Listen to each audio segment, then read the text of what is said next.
طبعا من البارحة يمكن ما ادري ايش قد رسائل وستوريات ما ادري شنو قاب الدنيا على موضوع انه اكو يوتيوبر يريد يتحداني. المهم تحدي عادي، تحدي عادي، اكو تحديات يعني تصير ممكن فيها باب جواب، بس هذا مو تحدي. هذا انا اوضح لكم اياه اذا كانت الصورة غير واضحة عندكم. تمام. بداية طبعا آه هذا الشخص اللي دا يتحدى، اللي دا يتحدى بلهجته، لكن هو مو تحدي. اوكي، شلون مو تحدي هسه تقول؟ بداية انا بالنسبة لي كعراقيين وسوريين صار تقدرون تقولون كره بلا سبب، كره بلا سبب بين عراقيين والسوريين، مع العلم هم يمكن اكثر شعبين كانوا قريبين على بعض بالفترة السابقة من الظروف طبعا الصعبة اللي عاشها البلدين. السبب مالته شنو بالله تقولون؟ سبب انه والله صارت مشكلة قديمة ويا واحد يسمي نفسه من سوريا، بس هو ما له علاقة لا بسوريا لا من قريب ولا من بعيد، يعني لا بالاخلاق ولا بالآداب ولا بالتصرفات ولا بالافعال، ولا ما له علاقة بأم سوريا.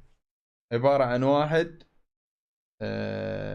ما ارد اذكر نقاط حتى لا تصير لزمة علي. زين، الشخص هذا طالع ببث مباشر سابق طبعا اول البارحة ما ادري ايش وقت، حكي يقول انه انت هددت اساس انا مهدده ب 5000 لاعب وما ادري شنو. شوف، انا ما هددت طبعا كتهديد انه انا راح اخرب ما ادري شنو، لا. انا حكيت حكي واحد وذاك البث موجود طبعا، تقدرون تروحون تطبون عليه وتشوفوه مسجل، ما امسح انا شيء. الحكي اللي احكيه انا يطلع من لساني اعرف شو احكي. فاللي صار انه انا بثيت تقريبا 8 قيومه، شو اسمه 10 قيومه لعبت بالبث، 7 إلى 8 قيوم انا واجه كلانه.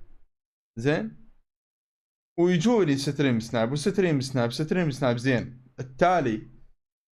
التالي هل هي صدفة انه دا يجوني كلانه على البث مالت ستريم سنايب؟ معقولة؟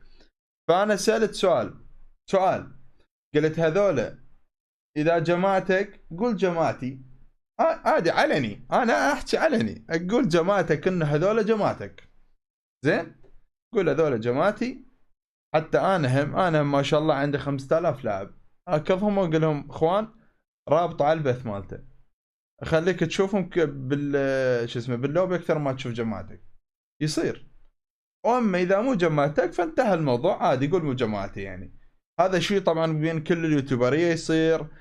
مثلا ماهركم ان كانوا طالعين الى هم جماعته بالتحديد. زين، قالوا احنا مو ستريم سنايب وما صار سب وما ادري شنو وقت سابق طبعا. المهم، موضوع بسيط جدا. حسب اللي اتذكره بوقت هذا الكلام، طبعا صار له 15 يوم هيك، حسب اللي اتذكره صار انه حكي انه هذول مو جماعته. قايل هو ببث، قال واحد ساله قايل له هيك انه ستريمر ذا يقول انت ترسل جماعتك حتى يخربون بثه، ترسلهم ستريم سناب. قايل لا مو جماعتي. فهذا خلاص بعد ما ايش تحكي فيها مو جماعتك، انتهى الموضوع، سدينا الكلام. ليش؟ لان ماكو، لان قبل كانت مشاكل بيني وبينه، فاكو حزازيات بالموضوع. فممكن انت راسل جماعتك يصير، لكن انت قلت مو جماعتي، شلنا هذا النزاع، انتهى الموضوع. ورا يومين ينزل او قاعد يتشيك لواعيب ما ادري ايش قاعد يسوي، مره ثانيه يشمر له حكايه باتجاهي ويقول انه هذا اللاعب احسن من هواي يوتيوبريه عندهم ملايين يلعبون على الجوال، ما جاي يخص الجميع، على الجوال. من اللي دا يلعب الجوال؟ اكو اثنين عابرين المليون يلعبون على الجوال بالوطن العربي كله. الاول فليرجان وانا الثاني وراه. هيك اقول، ما اقول انا قبله.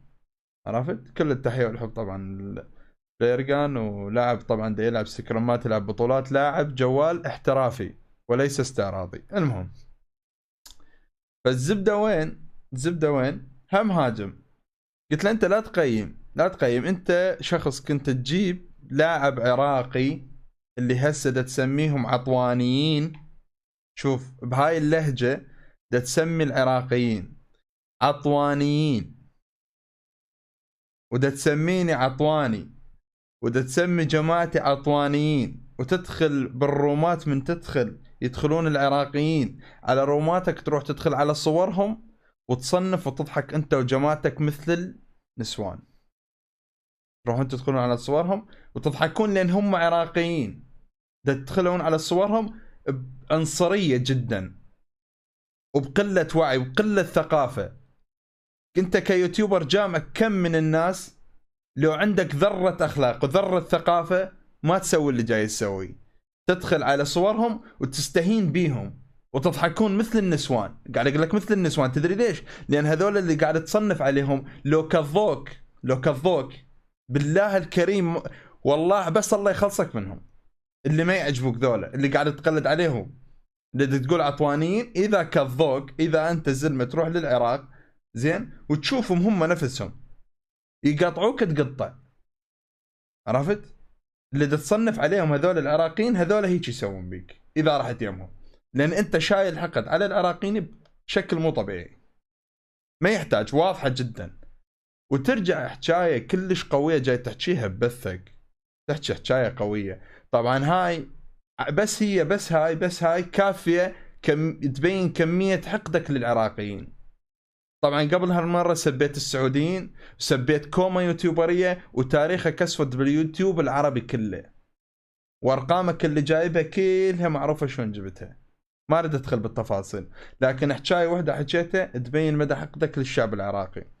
زين، وانا ما احبها تصير عراق وسوريا، وقاعد اقول لكم دائما هذا الشخص ما يمثل سوريا، وانا السوريين ايش قد ما حكوا ايش قد ما غلطوا والله العظيم ما اضج عليهم ولا ازعل عليهم. تدرون ليش؟ تدرون ليش؟